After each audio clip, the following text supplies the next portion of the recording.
પાછળથી લાઈટ ચાલુ કરો.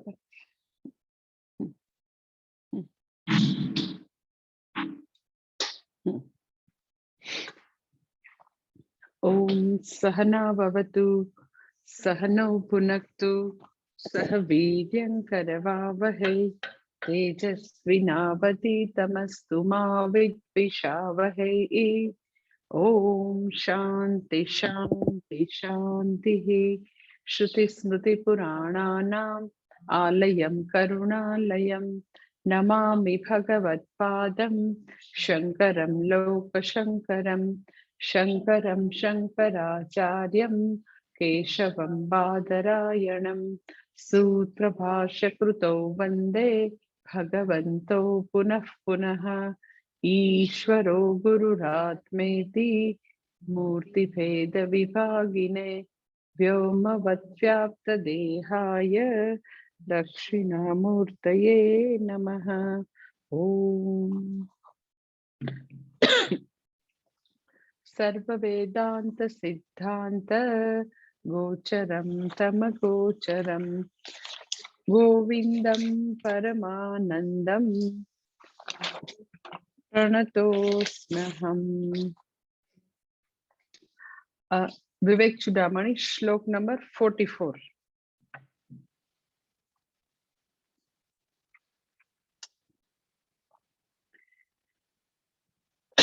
श्रुति प्रमाणे कमते स्वधर्मनिष्ठा तयेव वात्मा विशुद्धिरस्य विशुद्ध बुद्धे परमात्म वेदनम तेनेव संसार समूलनाशः. શ્લોક નંબર 44 માં ગઈ વખતે આપણે જોયું હતું કે એક જ શ્લોક એવો છે કે જેમાં ઘણા બધા ટોપિક આવરી લીધા છે, ઘણા બધા ટોપિક એમાં આવી જાય છે. આપણે ગઈ વખતે જોયું હતું કે સૌથી પહેલું તો કે પુરુષાર્થ નિશ્ચય આવે, પછી તો કે વેદાંત અને વેદ પ્રમાણમાં તો કે કર્મકાંડ વિભાગ અને જ્ઞાનકાંડ બંનેમાં વ્યક્તિને સંપૂર્ણ શ્રદ્ધા, સંપૂર્ણ નિષ્ઠા હોય, કમિટમેન્ટ, એ બી આવી જાય. પછીથી શ્રુતિ પ્રમાણ એકમતે હે, પછી સ્વધર્મ નિષ્ઠા કે એટલે કર્મયોગ પણ આવી જાય. કર્મયોગ ની વાત કરીએ એટલે યુનિવર્સલ વેલ્યુઝ એટલે કે સામાન્ય ધર્મ બી આવી જાય, વિશેષ ધર્મ બી આવી જાય. પછી તો કે શ્રુતિ પ્રમાણ એકમતે હે સ્વધર્મ નિષ્ઠા તયા એવ વિશુદ્ધિ વિશુદ્ધ બુદ્ધે હે પરમાત્મ વેદનમ. અગર વ્યક્તિની અંતઃકરણ શુદ્ધિ છે તો પરમાત્મ વેદનમ એટલે એને જરૂર આત્મજ્ઞાન પ્રાપ્ત થશે. એટલે પછી આત્મજ્ઞાનની વાત કરો તો એમાં ફરીથી પાછું ગુરુ પ્રાપ્તિ, જિજ્ઞાસા, શ્રવણ મનન નિધિધ્યાસન, આ બધા આટલા બધા ટોપિક એમાં કવર થઈ જશે. તો આપણે ગયે વખતે એક વસ્તુ જોઈ હતી કે શ્રુતિ પ્રમાણે એકમતિ એટલે શું. તો આપણે જોયું હતું ગઈ વખતે કે વ્યક્તિને શ્રુતિ ના પ્રામાણ્યમાં સંપૂર્ણપણે કમિટમેન્ટ હોય, એ એક આપણે વસ્તુ જોઈ હતી. અને બીજું જોયું હતું કે વોટ ઇઝ પુરુષાર્થ નિશ્ચય. એમાં આપણે જોયું હતું કે પુરુષાર્થ નિશ્ચય અર્થાત એક્ઝેક્ટલી મને શું જોઈએ છે એ ક્યાંથી મળી રહેશે. એટલે જીવન અંગેની ઘણી બધી સ્પષ્ટતા હોય, પોતાને રોજબરોજ થતા અનુભવોનું ઓબ્જેક્ટિવલી એનાલિસિસ કરી શકે તો વ્યક્તિ ડિરાઈવ કરી શકે કે મને જે જોઈએ છે એ આમાંથી મળી રહ્યું છે કે નહીં.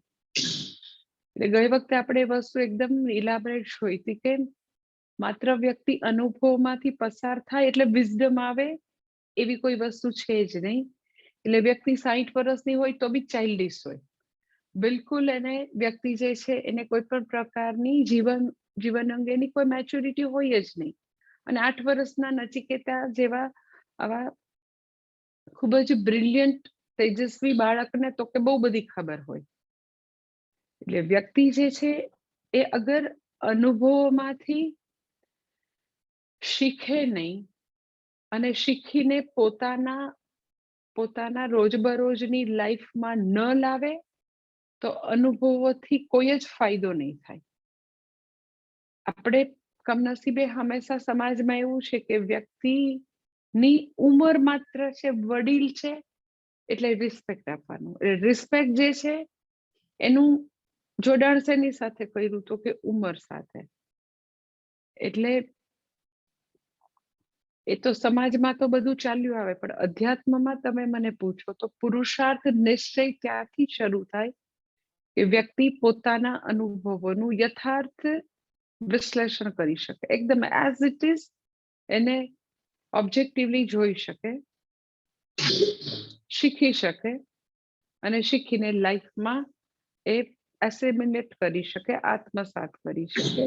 તો માનો કે અનુભવને અંતે ખરેખર વ્યક્તિ જે છે એનામાં મેચ્યોરિટી આવી એવું કહી શકાય. એટલે પુરુષાર્થ નિશ્ચય માટે અનુભવોમાંથી શીખવું, શીખીને એ પ્રમાણે જીવન જીવવું જરૂરી છે. અધરવાઇઝ ગમે તેટલું તમે શાસ્ત્ર ભણો તો શાસ્ત્રના શબ્દો અને રોજબરોજ થતા અનુભવો અને આપણે અંદરથી આપણા દિલમાંથી શું સતત ઝંખીએ છીએ એ બધા વચ્ચે આપણે કોઈ પણ પ્રકારનો તાલમેલ મેળવવાની કોશિશ ન કરીએ તો શ્રવણ જે છે એ એક રિયાલિટી હોય, આપણું જીવન બીજી રિયાલિટી. એટલે લાઈક આપણે બે પેરેલલ રિયાલિટી વચ્ચે જીવ્યા કરીએ કે અમુક વખત આપણે એકદમ ભક્ત બની જઈએ, આપણે એકદમ સારા સ્ટુડન્ટ બની જઈએ અને બાકીના સમયમાં તો કે ખાલી ને ખાલી આપણે યથાવત પેલા જેમ જીવતા હતા એમ જીવવાનું ચાલુ રાખીએ. એટલે સૌથી પહેલું ખૂબ જ ઇમ્પોર્ટન્ટ વસ્તુ તમે મને પૂછો તો અધ્યાત્મ માર્ગમાં અતિશય ઇમ્પોર્ટન્ટ વસ્તુ છે પુરુષાર્થ નિશ્ચય. અને પુરુષાર્થ નિશ્ચય થયો કે નહીં એની પ્રૂફ શું છે તો કે વ્યક્તિના જીવનમાં ધર્મ, અર્થ, કામ અને મોક્ષ 4 પુરુષાર્થ નહીં રહેતા પછીથી જ્ઞાનનો એક જ પુરુષાર્થ રહેશે. ઇટ ડઝન્ટ મીન કે વ્યક્તિ જે છે એ પોતાનો ગૃહસ્થાશ્રમ છોડી દેશે, પૈસા કમાવાનું છોડી દેશે, જીવનની ડ્યુટી જે છે એ છોડી દેશે, જે કઈ ધર્મ માર્ગે એ લોકો ને જે પ્લેઝર પ્રાપ્ત થતી હોય એ બધી પ્લેઝર છોડી દેશે, એવું કોઈ કહેવાની વાત જ નથી. એટલે ગઈ વખતે છેલ્લું આપણે ત્યાં આગળ પૂરું કર્યું હતું કે જેને પુરુષાર્થ નિશ્ચય થયો હોય, પહેલી વસ્તુ કે એની જ સ્પિરિચ્યુઅલ લાઈફ શરૂ થાય, ફર્સ્ટ થિંગ. સેકન્ડ થિંગ, પુરુષાર્થ નિશ્ચય થયો છે એની પ્રૂફ એ છે કે એના જીવનમાં અર્થ અને કામનો પુરુષાર્થ, ધર્મનો પુરુષાર્થ કેટલો, ક્યારે, કેવો કરી શકાય એ મોક્ષ નામનું, જ્ઞાન પ્રાપ્તિ નામનું કંટ્રોલ ટાવર નક્કી કરે. ધેટ ઇઝ કોલ્ડ પુરુષાર્થ નિશ્ચય.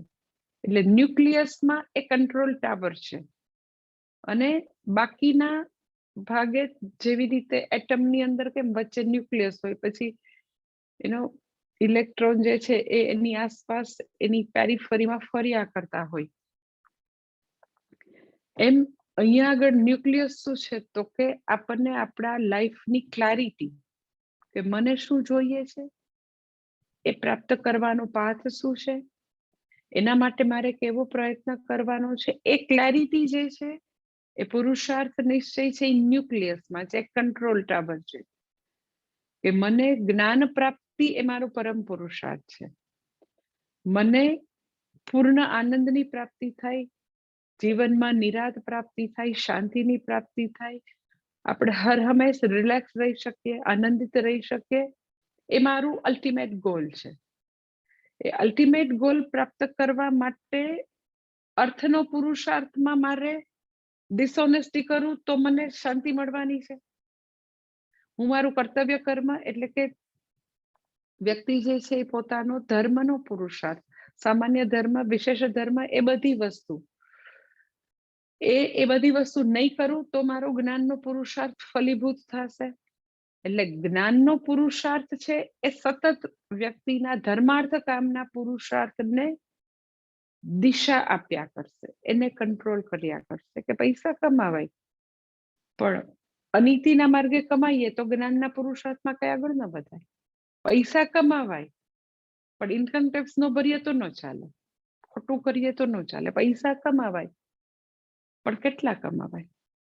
લાઈફનો બધો જ ભાગ, બધો જ 365 ડેઝ ખાલી પૈસા જ કમાવાના. મને હમણાં હું લોનાવાલા સત્સંગમાં ગઈ હતી ને 2-3 દિવસ પહેલા લોનાવાલા, એ લોકો જ્યારે બી જાવ ત્યારે બહુ જ સરસ મોટો સત્સંગ રાખે અને બહુ બધા લોકો આવતા હોય છે. બધા લોકોને ખબર હોય છે એટલે આવતા જ હોય છે. તો એક બોમ્બેના ડીવાયએસપી કે એસપી સમ કોઈ કે પોલીસ ઓફિસર બોમ્બેના હતા, બોમ્બેમાં ત્યારે ડ્યુટીમાં છે. એ એમ જ સત્સંગ અટેન્ડ કરવાને મળવા આવ્યા હતા. એ મને વાત કરતા હતા કે હવે 2 વર્ષ પછી એ નિવૃત્ત થશે, તો 2 વર્ષ પછી નિવૃત્ત થશે તો એની કેરિયરના જેટલા બી 30 યર્સ કે 35 યર્સમાં એને ક્યારેય એટલે ક્યારેય સન્ડે સિવાય જે હોય હોલિડે સિવાય ક્યારેય રજા નથી લીધી. એ લોકોને એમ કે લાઈક 12 પેલી કેઝ્યુઅલ લીવ મળે, પછી અમુક જે છે એવરી યર સમ કંઈક લીવ મળે 15, 20, 25. એ તમે પછી ન વાપરો તો અમુક વખત પછી લેપ્સ થઈ જાય. તો મેં કદી રજા નથી લીધી, કદી. એમ તો બરાબર છે, એમ કે બધાને સારું લાગતું હશે. તો એવા તમને કેટલાય પ્રોફેશનલ લોકો એવા હશે, ચાર્ટર્ડ એકાઉન્ટન્ટ, ડોક્ટર, પોતે પોતાનો જે બિઝનેસ કરતા એવા લોકો, એ લોકો બી તમને આવું કહી શકે કે જિંદગીમાં ક્યારેય રજા નથી લીધી. ફેટોલ રજા લીધી હોય તો કોઈક લોકોએ પોતાના વધારે ઉપભોગ માટે રજા લીધી હોય.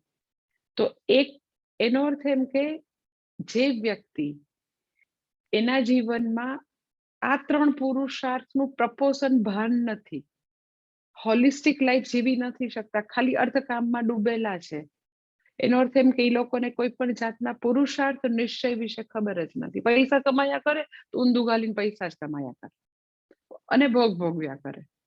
પછી એમાં ભક્તિ બી ના આવે, સામાન્ય ધર્મ વિશેષ ધર્મ પણ ના આવે, કશું જ ન આવતું હોય.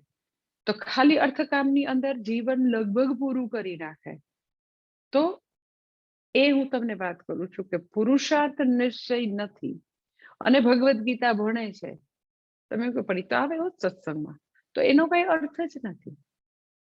કારણ કે તમે ભગવદ્ ગીતા, જ્ઞાનનો પુરુષાર્થ, મોક્ષનો પુરુષાર્થ શું છે એ તો તમને ખબર નથી. શેને માટે તમે વેદાંતનું અધ્યયન કરી રહ્યા છો એ તો ખબર નથી. કયો ભવરોગ છે ને કયા ભવરોગની આ મેડિસિન છે એ તો ખબર નથી. એટલે જીવનમાં એ 3 વસ્તુ જે છે એ પહેલા, આજથી 25 વર્ષ પહેલા સવારથી સાંજ સુધી માત્ર પૈસા જ કમાઈએ, માત્ર સવારથી સાંજ સુધી રસોઈ કરીને મહેમાનોને સાચવ્યા અને શોપિંગ કરવા ગયા, તો જાગૃત અવસ્થાના બધા જ કલાકો અર્થકામમાં અગર જાય છે તો ખબર આપણને પડે કે આપણને પુરુષાર્થ નિશ્ચય તો છે ને. કિચનમાં કેટલો સમય ગાળવો, પૈસા કમાવામાં કેટલો સમય ગાળવો, તો તમને એક દિવસ કે અઠવાડિયામાં તમે કેટલા કલાક એમાં આપો છો ને કેટલા કલાક તમારો જ્ઞાનનો પુરુષાર્થ છે, તો એ તમને અંદાજ આવી જાય કે કઈ વસ્તુની પ્રાયોરિટી છે. જરાય વાંધો નથી એનો કે જો ધર્મ અર્થ કામ નું કોઈ મહત્વ ન હોય, એ કરવાના જ ન હોય, તો શાસ્ત્રમાં ચતુર્વિધ પુરુષાર્થની વાત જ ન હોય, તો ખાલી મોક્ષની જ વાત હોય. 3 પુરુષાર્થ, ધર્મ, અર્થ, કામ, ત્રણેય આપેલા જ છે. પુરુષાર્થ નિશ્ચય એટલે એ 3 પુરુષાર્થનું મેઝરમેન્ટ, એ પુરુષાર્થ ક્યારે, કેટલા, કેવી રીતે કરી શકાય એનો આપણને આઈડિયા અગર આવે તો એનું નામ કે આપણને પુરુષાર્થ નિશ્ચય છે.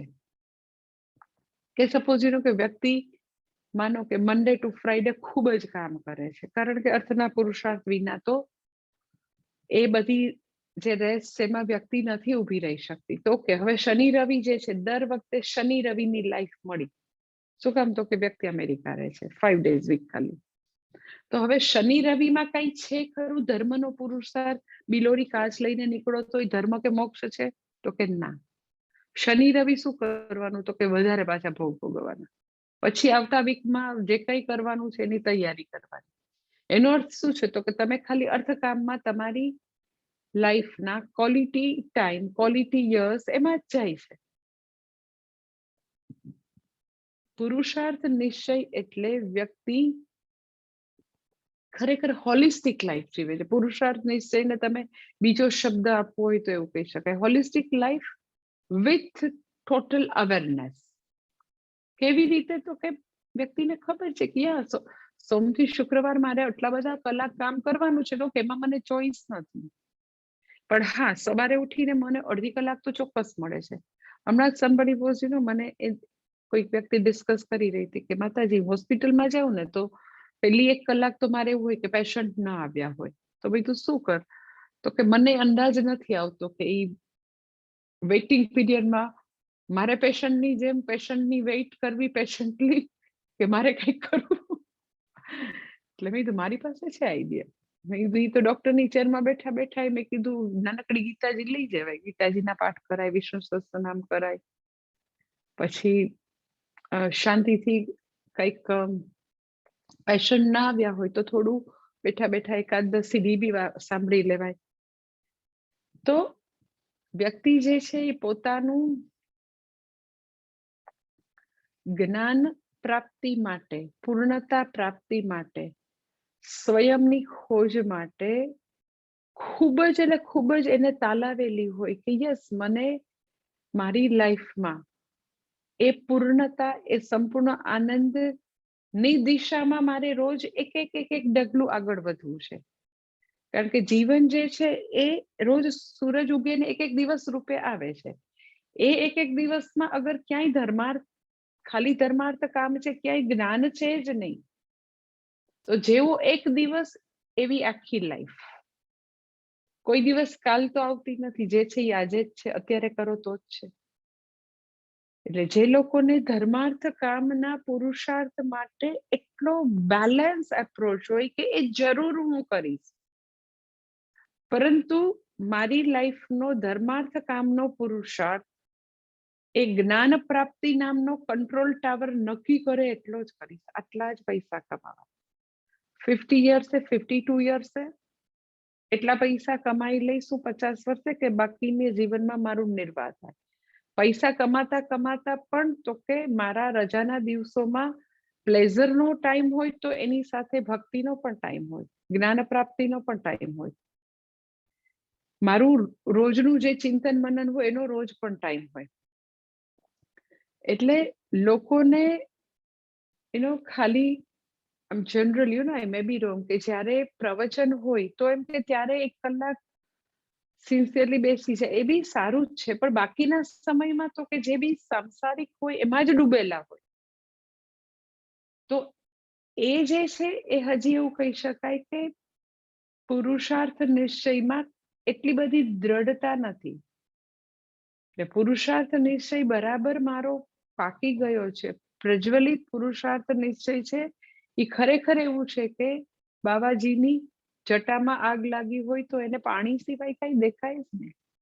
એટલે વ્યક્તિ ભલે ગમે તે પોતાના ઘરના કામ કરે છે, પૈસા કમાના કામ કરે છે, બેક ઓફ ધ માઇન્ડ તો કે કેવી રીતે મેક્સિમમ સમય હું મારા જ્ઞાન પ્રાપ્તિ માટે કાઢું.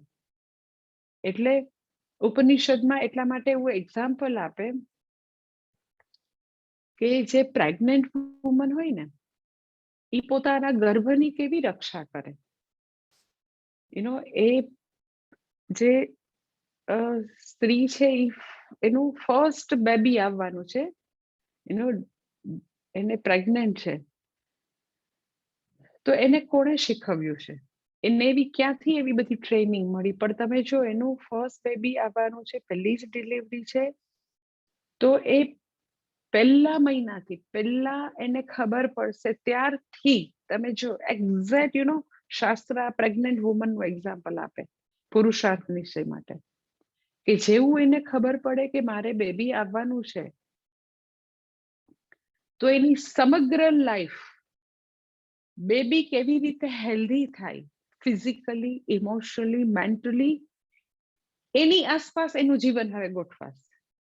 એ કેટલું ખાશે, શું ખાશે, કેવું પિક્ચર જોશે, ક્યાં રખડશે, જલ્દી ચાલશે કે ધીરે ચાલશે, હોરર મૂવી જોશે કે પછી તો કે ભાગવત કથા સાંભળશે. ચલો એમ કે માતાજી અમને થોડુંક ભાગવત ભણાવો, દર્શનાબેન જે છે એ સરસ એવી રીતે બધું કરતા હોય છે પ્રેગ્નન્ટ દીકરીઓ માટે. મસ્ત બધા ભાગવતના ને એવા ક્લાસ લે, પછી મને બોલાવે કે હવે તમે આ કરાવો ગીતાજીમાંથી.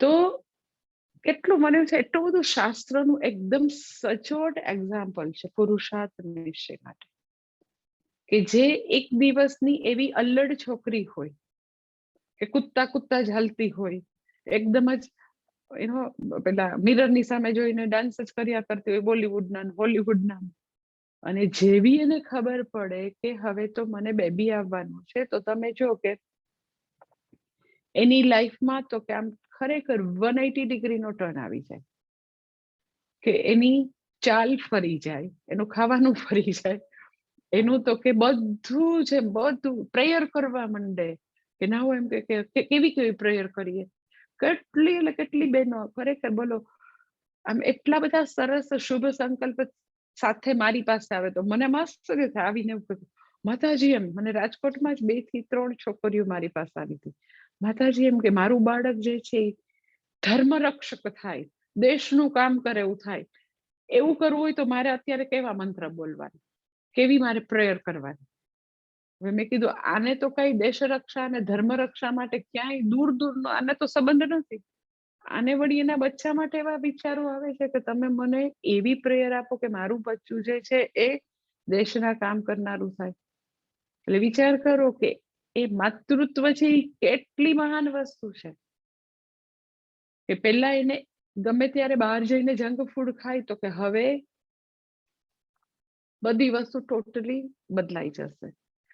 એટલે ઉપનિષદમાં એવી રીતે એક્ઝામ્પલ છે કે આવી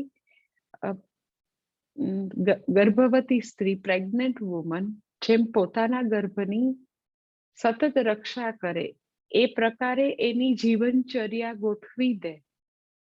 એક્ઝેક્ટલી તો કે જે આવો જેને પુરુષાર્થ નિશ્ચય છે, જે જિજ્ઞાસુ છે, જેને મોક્ષ પ્રાપ્ત કરવું છે, એને તો કે મોક્ષ પ્રાપ્તિની જે તલબ છે, ખૂબ જ તીવ્ર એને ઈચ્છા છે, એ મુમુક્ષા છે, એ કંટ્રોલ ટાવર છે.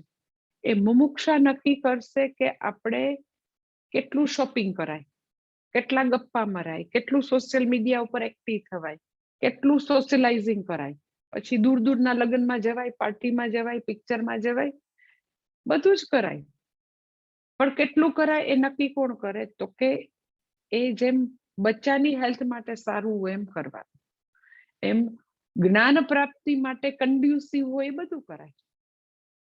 જ્ઞાન પ્રાપ્તિ માટે એમ કે તમે સિમ્પલ કોઈ વસ્તુ કરી છે તો એ કન્ડ્યુસિવ છે, પણ અમુક વસ્તુ તો કે જ્ઞાન પ્રાપ્તિ માટે કન્ડ્યુસિવ જરાય નથી. એટલે વ્યક્તિને પુરુષાર્થ નિશ્ચય થાય એટલે જ્ઞાન પ્રાપ્તિનો પુરુષાર્થ શરૂ થાય. જેમ જેમ જ્ઞાન પ્રાપ્તિમાં ક્લેરિટી આવે એમ પુરુષાર્થ નિશ્ચય વધારે ને વધારે ક્રિસ્ટલ ક્લિયર બનતો જાય. બે એકબીજાની ઉપર આમ ઇન્ટરડિપેન્ડન્ટ છે. જે લોકોને ભણવામાં સમજાતું હોય, ક્લેરિટી આવતી હોય, એની પાછો પુરુષાર્થ નિશ્ચય વધારે ક્રિસ્ટલ ક્લિયર થાય. પહેલા થોડી બધી વેગનેસ હોય, પછી તો કે એકદમ અગ્નિ જેમ પ્રજ્વલિત થવા માંડે એમ પ્રજ્વલિત થવા માંડે.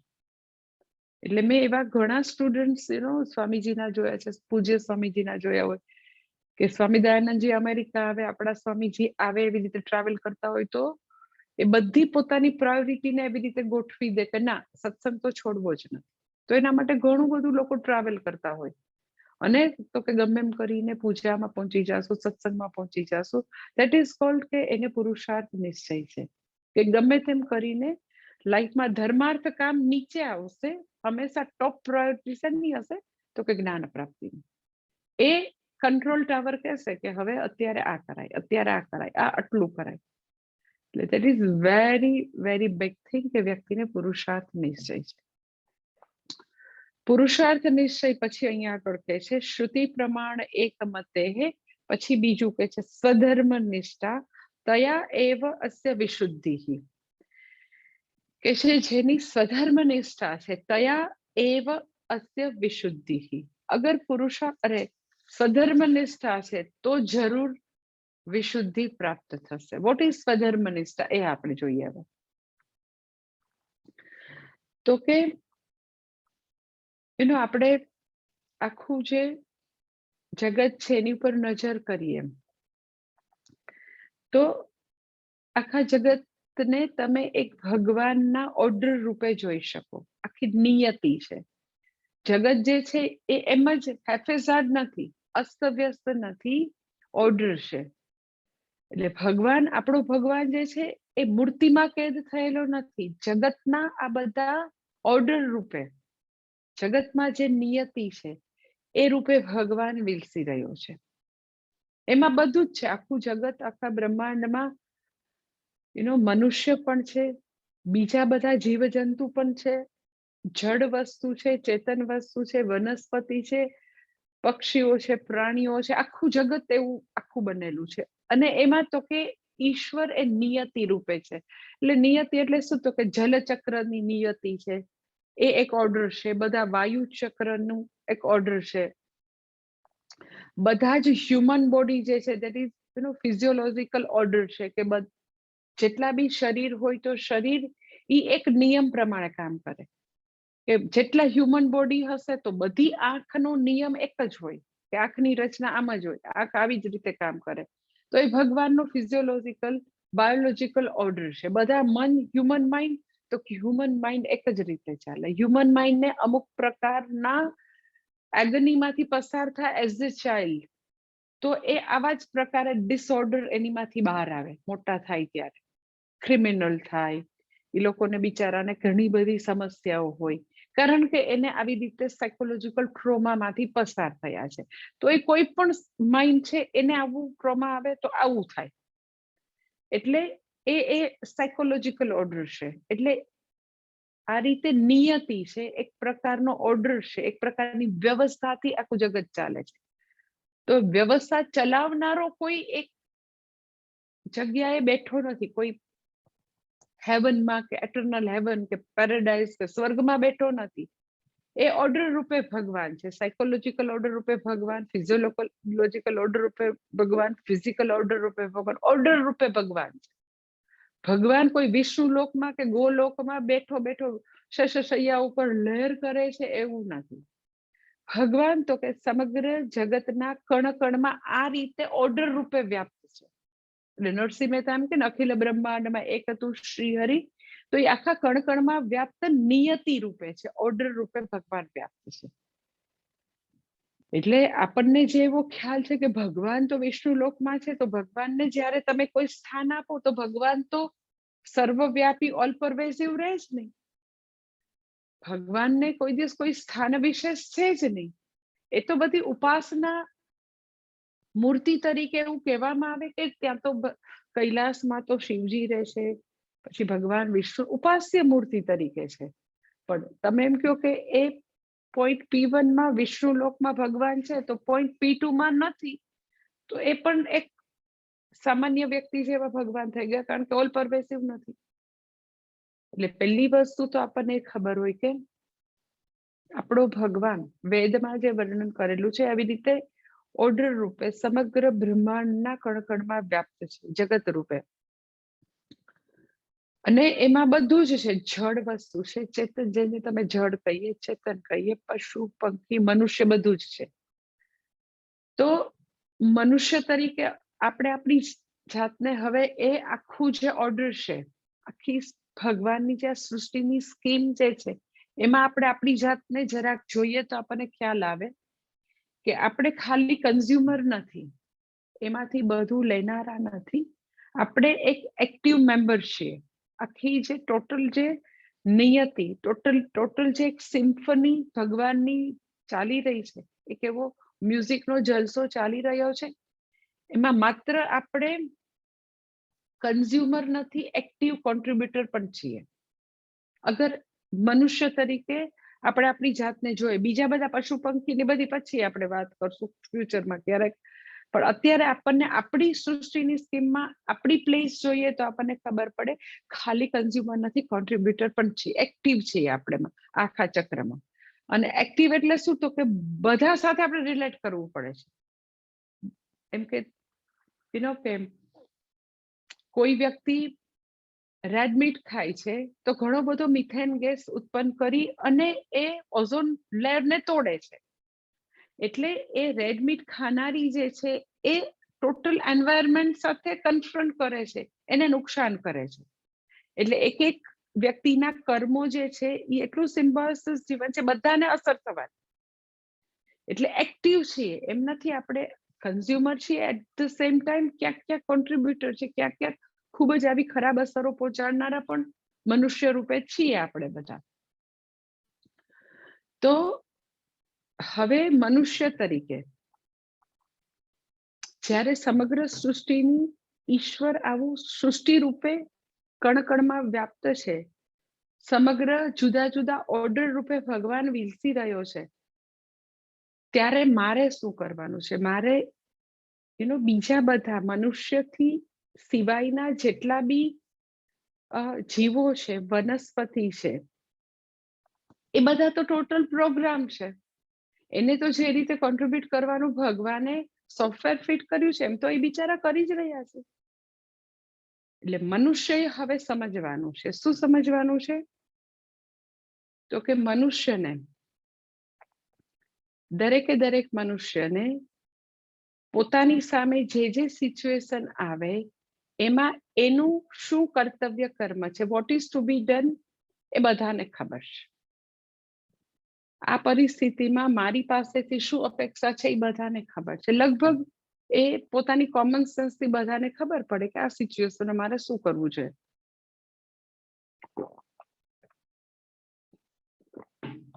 તો બીજા બધા લોકોને જે તે પરિસ્થિતિમાં જે કરવાનું હોય, તો એ બધાને કોઈ ચોઈસની બારી ખુલ્લી નથી રાખી. એ લોકોને તો ટોટલ પ્રોગ્રામિંગ છે, એમાં જ એ લોકો કોન્ટ્રીબ્યુટ કરવાના. મનુષ્યને ભગવાને ચોઈસ આપી છે. તો હવે મનુષ્ય જે છે એની જે તે પરિસ્થિતિમાં પોતાનો સામાન્ય અને વિશેષ ધર્મ, પોતા પાસેથી જે અપેક્ષિત છે, પરિસ્થિતિ જે એની પાસેથી અપેક્ષા રાખે છે એ, અને એને શું ગમે છે, એ બંને વસ્તુ ક્યારેય એક હોતી નથી. What is to be done અને what I feel like to do, એ બે કોઈ દિવસ એક ન હોય. એ બંને એક કરવા માટે ઘણો બધું વ્યક્તિએ પુરુષાર્થ કરવો પડે. સામાન્ય રીતે તમે મને પૂછો તો what is to be done, મારું કર્તવ્ય કર્મ, મારે જે કરવું જોઈએ જે તે પરિસ્થિતિમાં, એ એક તરફ હોય, અને એક્ઝેક્ટલી 180 ડિગ્રીએ what I feel like to do, મને શું મજા આવે છે, મારો કમ્ફર્ટ ઝોન શું છે, એ તદ્દન જુદું હોય. એટલે જનરલી આપણે મહાભારતમાં દુર્યોધનનું એક્ઝામ્પલ આપતા હોય કે દુર્યોધનનું ફેમસ શ્લોક આપણે બોલીએ કે જાનામિ ધર્મમ ન ચ મે પ્રવૃત્તિ, જાનામિ ધર્મમ ન ચ મે નિવૃત્તિ.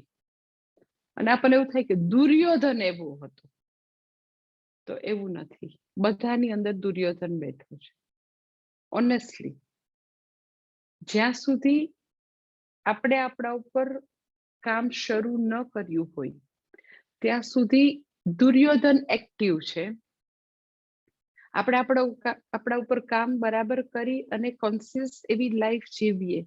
સામાન્ય ધર્મ અને વિશેષ ધર્મ, ઇન અધર વર્ડ સ્વધર્મને સમર્પિત જીવન જીવવાનું ચાલુ કરીએ એટલે આપણે, તમે માનો કે આપણા માનો અર્જુન જાગૃત થયો છે. એટલે દરેકે દરેક મનુષ્યની અંદર સતત મહાભારતનું યુદ્ધ ચાલી રહ્યું છે, સતત. એટલે જે એ મહાભારતનું યુદ્ધ છે એ આપણને એ મહાભારતનું યુદ્ધ છે એવું લાગે, પણ એ તો હજારો વર્ષ પહેલા થઈ અને કુરુક્ષેત્રમાં સમાપન થઈ ગયું. મનના કુરુક્ષેત્રમાં જે યુદ્ધ ચાલી રહ્યું છે રોજે ચાલે છે. અને જ્યારે અંદર એવું ઇનર રિવોલ્યુશન થાય, એ બધી અંદરથી જે આપણી આંતરિક જે પ્રગતિ થાય, ત્યારે તમે માનો કે દુર્યોધન જે છે પરાજિત થાય અને આપણે સ્વધર્મનિષ્ઠ ત્યારે બનીએ. એટલે સ્વધર્મનિષ્ઠા એ કોઈ નાનું સૂનું અચીવમેન્ટ નથી, it is very big achievement સ્વધર્મનિષ્ઠા. એટલે ઇનિશિયલ સ્ટેજમાં શરૂઆતમાં વ્યક્તિને જે ગમતું હોય, એનો જે કમ્ફર્ટ ઝોન હોય, એને મજા આવતી હોય, એને જે કરવાની ઈચ્છા હોય, એ કદી પોતાનું કર્તવ્ય કર્મ હોય જ નહીં. ઇટ ઇઝ લાઈક આપણને જે બહુ જ ભાવે એ કોઈ દિવસ હેલ્થ માટે સારું હોય જ નહીં. ફ્રેન્ચ ફ્રાય બહુ ભાવે તો નો સારું, પછી બ્રેડ ને બધી મેંદાની કેક ને એ બધું ભાવે તો હેલ્થ માટે નહીં સારું, તળેલી વસ્તુ બહુ ભાવે તો કે હેલ્થ માટે નહીં સારી. તમે જેટલી બી વસ્તુ તમે એનો ખરેખર તમે કોઈ લિસ્ટ કરજો, એકદમ જ સરસ એમ એનો બધી એવી મીઠાઈ ગરમ ગરમ હજી ઘણી બધી વસ્તુ મીઠાઈમાં ખાવી છે તો કે ના, બહુ કેલરી, બહુ સુગર આવે, હેલ્થ માટે નહીં સારું. હેલ્થ માટે શું સારું તો કે બસ બધા સૂપ પીવો, વેજીટેબલ, સલાડ, ફ્રૂટ્સ. તો એ કેટલા ખાઈ ખાઈને ખાવ તમે. એટલે એવું જ અહીંયા આગળ છે કે જે બી કર્તવ્ય કર્મ છે, જે બી મારી પાસેથી અપેક્ષિત છે as a citizen, as a disciple, as a daughter or son, as a wife or husband, mother, father, જે બી કર્તવ્ય કર્મ, જે બી રોલ આપણે ભજવવાના છે, એ રોલની સ્ક્રિપ્ટ પ્રમાણે કમ્પલસરી મારી પાસેથી અપેક્ષિત છે એ બધાને બધી ખબર છે. કર્તવ્ય કર્મ માટે કોઈને કોઈ ઉપદેશ ન આપવો પડે. સામાન્ય ધર્મ ખબર છે, સત્ય, અહિંસા, નીતિ, એમ વિશેષ ધર્મ પણ બાય એન્ડ લાર્જ ખબર હોય, કોઈક પર એક ગ્રે એરિયા હોય, અધરવાઇઝ બ્લેક એન્ડ વ્હાઇટ જેવું એ સ્પષ્ટ હોય કે એનો શું કર્તવ્ય કર્મ છે. એટલે દુર્યોધન બારે નથી, જાનામી ધર્મમ નચમે પ્રવૃત્તિ. મને મારું કર્તવ્ય કર્મ શું છે ખબર છે કે ભલે ગમે એવું વિન્ટર હોય, અમારે અમેરિકા વાળા બેઠા બેઠા એમ કે માતાજી અમારે બહુ જ ઠંડી, તો અમારે બી અત્યારે અહીંયા સૌરાષ્ટ્રમાં સરસ ઠંડી છે, 11 ડિગ્રી સેલ્સિયસ હોય છે. પછી આશ્રમમાં તો 10 ડિગ્રી સેલ્સિયસ જેટલું તમને ફીલ થાય. તો 10 ડિગ્રી સેલ્સિયસ ટેમ્પરેચર હોય ત્યારે વ્યક્તિને શું ઈચ્છા હોય સવારે, તો કે હજી રજાઈમાં પાછું મોઢું નાખીને સૂઈ જાય, નથી ઉઠવું એમ. તો vote I feel like to do, તો કે વધારે 1 કલાક સૂઈ જવું છે, થોડો તડકો નીકળે પછી ઉઠીશ. અને what is to be done શું છે, તો કે ના, સવારે મારે મારું ગાયત્રી સંધ્યા વંદન કરવાનું છે, મારું ધ્યાન કરવાનું છે, ગુરુ મંત્રના જાપ કરવાના છે, એ મારી પાસેથી અપેક્ષિત છે. એટલે દુર્યોધન જે છે એ રોજ સવારે ઉઠે એટલે મારી અંદરથી પ્રગટ થાય જ છે.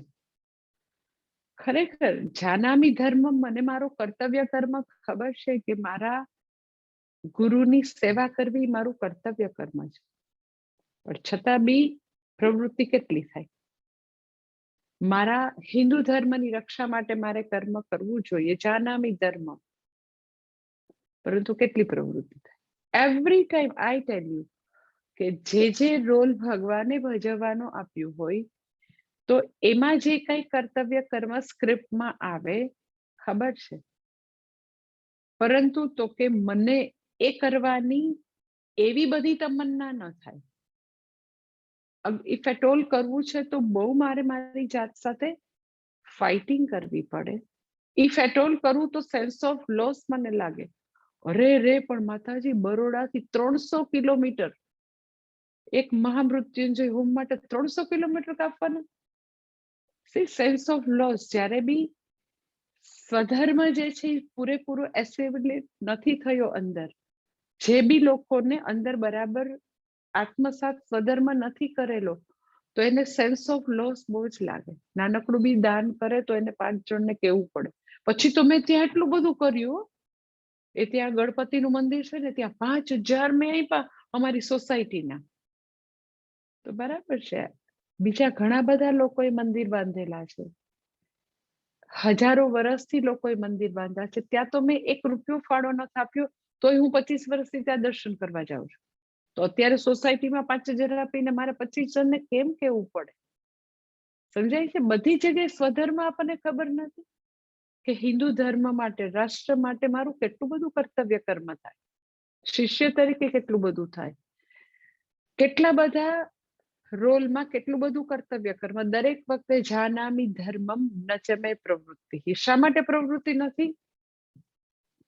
તો દુર્યોધન એવું કહે છે જાનામી અધર્મમ ન ચ મે નિવૃત્તિ. પછી આગળ દુર્યોધન ત્રીજી લાઈનમાં કહે છે કે ખબર નહીં કોણ મારી અંદર બેઠું છે અને એ જેવી પ્રેરણા આપે એવું હું કરું છું.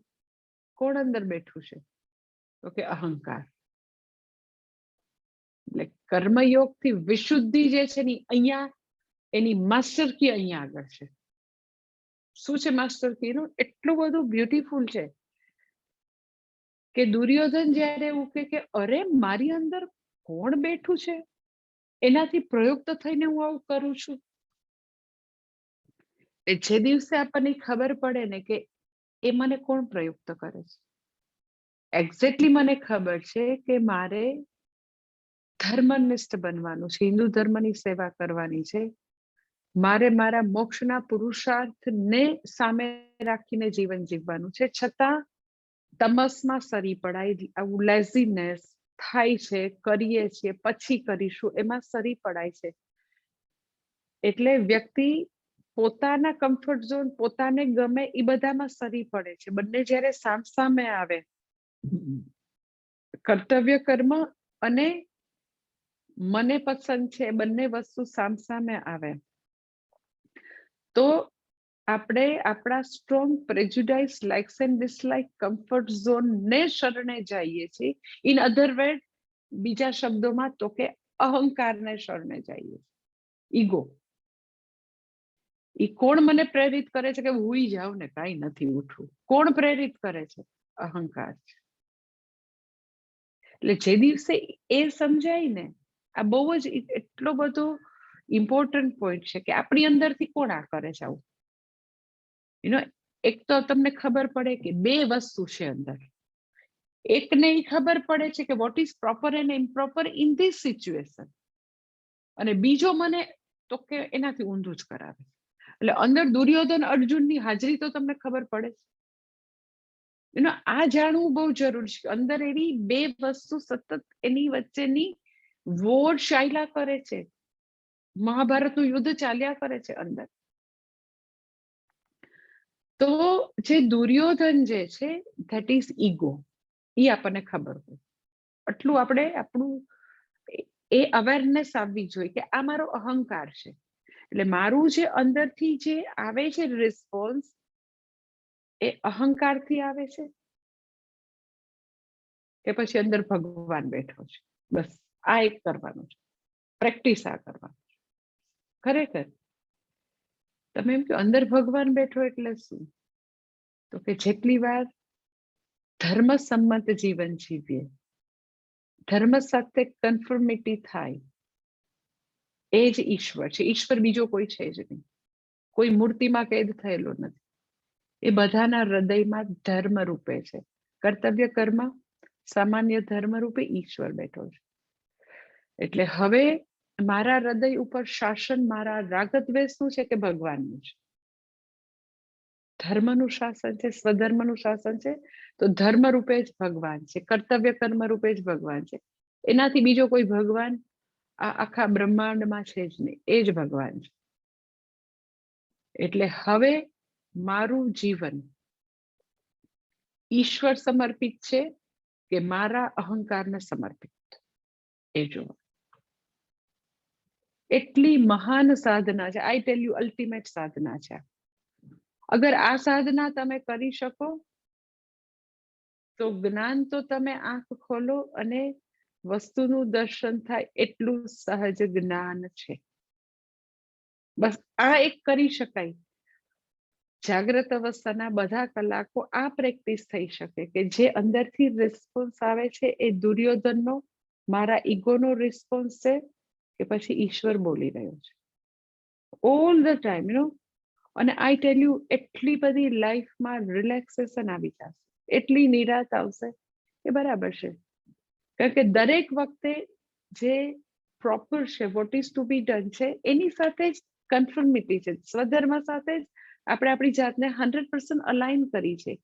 ઈગોને આપણે બેસાડી દીધો, બેઠો બેઠો રહે છાનો મોટો. ધેટ ઇઝ કોલ્ડ ઈગોની શરણાગતિ. ભગવાન પાસે અહંકારની રિલેટિવલી સરેન્ડર કરવો. અલ્ટિમેટલી ટોટલ શરણાગતિ જ્ઞાનથી છે, પણ જ્ઞાનથી ટોટલ શરણાગતિ થાય એની પહેલા રાગ દ્વેષ છે એ અહંકારમાં રહેલા છે, એ પ્રેજ્યુડાઇસ અહંકારમાં છે. એટલે આપણને એમ થાય અહંકાર એટલે શું, તો એ રાગ દ્વેષ એવી બધી સ્ટ્રોંગ બધી જે તામસિક વૃત્તિ છે, સ્વધર્મથી વિરુદ્ધ જવાની વસ્તુ છે, સેન્સ ઓફ લોસ જેને થાય બધી ગણતરીઓના આવું ન કરાયું, આવું કરીએ એટલે આમ થાય, એ બધી ગણતરીઓ ધર્મની વિરુદ્ધ જવાની બધી જે વસ્તુ છે એ અહંકારની અંદર પડેલી છે. એ ખૂબ જ નાનકડો છે, એ મને હંમેશા મર્યાદિત અને દુઃખી કરે છે. જે દિવસે આપણે ટોટલ સાથે આપણું કનેક્શન કરી દઈએ, એ જે ટોટલ સૃષ્ટિરૂપ ભગવાન વિલસી રહ્યો છે એની સાથે મારું કનેક્શન થઈ જાય, તો એના ખોળામાં વ્યક્તિ કાયમ માટે રિલેક્સ છે. એટલે તમે જુઓ કે જ્યારે કરવાનું છે એ કરો એટલે કેવી મજા આવે. ભલે સેન્સ ઓફ લોસ લાગે, કઈ વાંધો નહીં, શરૂઆતમાં એવું સેન્સ ઓફ લોસ લાગશે, કે શરૂઆતમાં તો રહેવાનું છે. જે લોકો ચુસ્તપણે ધર્મને વળગી રહે તો એની ઘરે 5 મહેમાન વધારે આવે, જે ઇન્કમ ટેક્સ ભરે તો એને એ પેલી બધા 1 CR ની કે 2 કરોડની કાર લઈ શકે તો આ ન લઈ શકે. તો ભલે એવું લાગે, સેન્સ ઓફ લોસ ભલે લાગે કે આપણે થોડું ફિઝિકલી ઘસાવવું પડે, ફિનાન્શિયલી ઘસાવવું પડે તો ભલે ઘસાવવું પડે, પણ અલ્ટિમેટલી જે વિજય છે એ શું છે, તો કે વ્યક્તિ જાગ્રત અવસ્થાના બધા કલાકો હર ક્ષણ એને આનંદ છે, એને આંતરિક એટલું બધું ઇનર પીસ હશે, એટલું બધું રિલેક્સેશન હશે, કારણ કે કોઈ મેન્યુપ્યુલેશન આટી ગૂટી કાંઈ નહીં. મને ખબર છે મારો ભગવાન હવે મને આ આજ્ઞા આપી રહ્યો છે, અને મારો ભગવાન મારા એક એક પગલામાં મારી સાથે જ છે, અને એ કહેશે એમ કરીશ, એની આજ્ઞા છે તો એમ કરીશ. અચ્છા, એની આજ્ઞામાં મને તદ્દન વિરુદ્ધ કર્મફળ આવવાનું છે, બરાબર હું એની આજ્ઞા પ્રમાણે ચાલુ છું, ક્યાંય ધર્મની રેખાને હું એ મર્યાદાને નથી ઓળંગતા અમે, તો બી મને અતિશય વિપરીત પરિણામ મળે છે, તો બી વ્યક્તિ રિલેક્સ હોય કે ઓકે કંઈક હશે ઈશ્વરની રચના. એ ટોટલ સમષ્ટિરૂપ ભગવાન સમગ્ર બ્રહ્માંડનું સંચાલન કરવામાં ક્યાંય ભૂલ ન ખાય, તો મારે જીવનમાં કોઈ બી એવી ગલતી હોય જ નહીં. બરાબર, કંઈક હશે ખૂબ જ અતિશય વિપરીત, ખૂબ જ વિપદ આપે છે ભગવાન, તો કેમાંય હશે કંઈક. એટલે વિચાર કરો કે કુંતી માતા જે છે આવું કેવી રીતે કહી શકે, ભગવાન તમે હંમેશા અમને વિપદ આપજો, અમે કોઈ દિવસ તમને ભૂલીએ નહીં. તો વિપદમાં બી કંઈક હશે, ભગવાનનો કંઈક સંકેત છે, કંઈક આપણી હજી કંઈક આપણને આ જ જીવનમાં જ્ઞાન નિષ્ઠા સુધી પહોંચાડવાની કંઈક ભગવાનની રચના છે. એટલે દરેક વખતે અહંકારનું રિએક્શન, અહંકાર પ્રેરિત જીવનની બદલે કર્મ કરતી વખતે પણ ભગવાન મને ધર્મરૂપ ભગવાન કહી રહ્યો છે કે મારે સ્વધર્મની સાથે મારે એની સાથે જોડાવાનું છે, નહીં કે મારી બધી ફેન્સીઓની સાથે, મારી ફેન્ટસી સાથે. મારે રાગદ્વેષને પેમ્પર નથી કરવાના, પણ ઈશ્વર કહે છે કે મારે અત્યારે આ પરિસ્થિતિમાં જે સત્ય છે, જે કરવાનું છે એ જ હું કરું.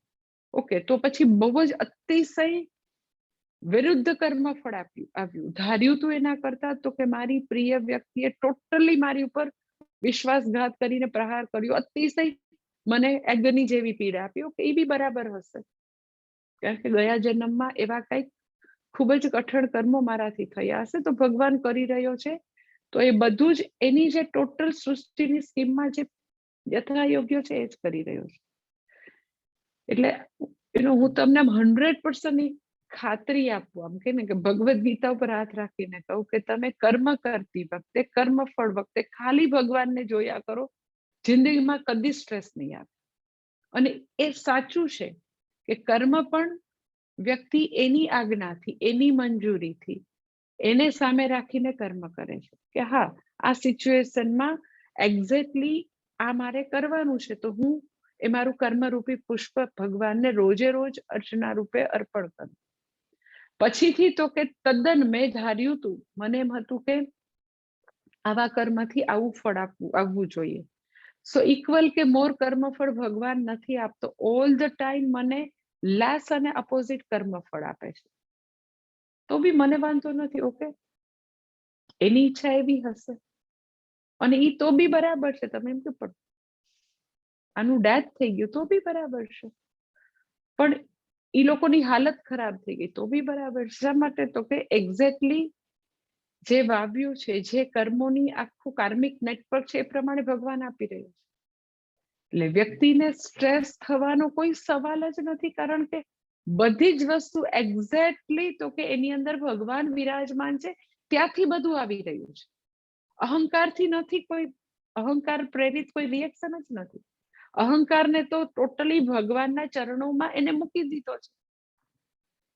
એટલે પોતાના જે બધા રિએક્શન્સ છે, પોતાની બધી અપેક્ષાઓ છે, અપેક્ષાઓ રાખવાનો વાંધો નથી, પરંતુ એ બધી વસ્તુ એ મુજબ નથી થતી તો બી એને એવું થાય કે બરાબર છે, જે કાર્મિક નેટવર્ક છે, ભગવાનની જે બધી ગતિવિધિ છે, કર્માધ્યક્ષ રૂપે ઈશ્વર વિલસી રહ્યો છે, તો બરાબર મોકલી રહ્યો હશે.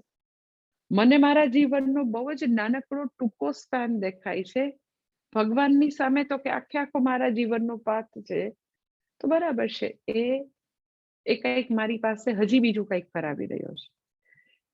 એટલે ગમે તેવું કઠિન કર્મફળ હોય તો હું તમને ખરેખર એમ ખાતરી આપીને કહું છું કે એવરી ટાઈમ તમે એ કર્માધ્યક્ષના અનસીન હેન્ડ્સને જોયા કરો કે એ કંઈક મને દોરી રહ્યો છે.